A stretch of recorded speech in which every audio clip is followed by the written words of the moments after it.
আর কোনো নেতার নামে কোনো স্লোগান হবে না। কখন যাব, অনেকেই বিচ্ছিন্নভাবে আছে, সবাইকে একত্র করেন। আমাদের আসল মিছিল হবে বেরিয়ে আসার পর।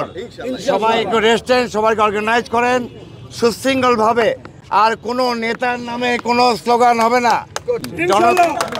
আমাদের স্লোগান হবে কৃষকদের ভর্তুকি দিতে হবে, মাদক ব্যবসায়ীদের ফাঁসির রায় দিতে হবে, শ্রমিকের ন্যায্য মজুরি দিতে হবে, কৃষকের ন্যায্য মজুরি দিতে হবে, কৃষকের ভর্তুকি দিতে হবে। এই সমস্ত স্লোগান হবে।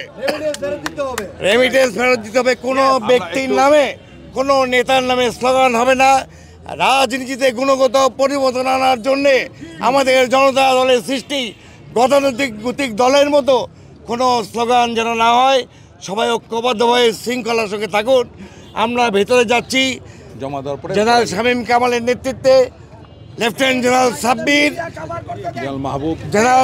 Major general Mahbubul Alam, colonel Zakir, major Zakir, এই কয়েকজন আমরা যাব। বাকি সবাই আপনারা রেস্ট নেন। সবাইকে ধন্যবাদ। অপেক্ষা করে আশাবাদী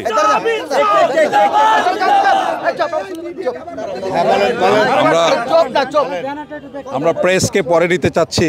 তো জনতার দল বাংলাদেশের রাজনীতিতে একটা নতুন ধারা আমরা তৈরি করতে যাচ্ছি, সৎ, শিক্ষিত, দেশপ্রেমিক, সাহসী মানুষদেরকে নিয়ে।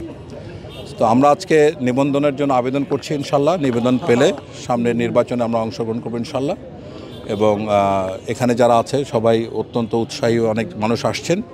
তো আমাদের লক্ষ্য উদ্দেশ্য হচ্ছে দেশে একটা গুণগত রাজনীতিতে একটা গুণগত পরিবর্তন নিয়ে আসা। আমরা বলছি এন্টারপ্রেনারশিপ, রাজনীতি এন্টারপ্রেনারশিপ আমরা আনতে চাই। হ্যাঁ, ধন্যবাদ। আমরা পরে আমি brigadier general retired Shamim Kamal, chairman জনতার দল আর মহাসচিব জনতা। হ্যাঁ, আমরা তাই বলবো। এখন ধরছেন আপনারা, এখন না বললে তো বলবেন যে কথা বলবেন। আজম খান।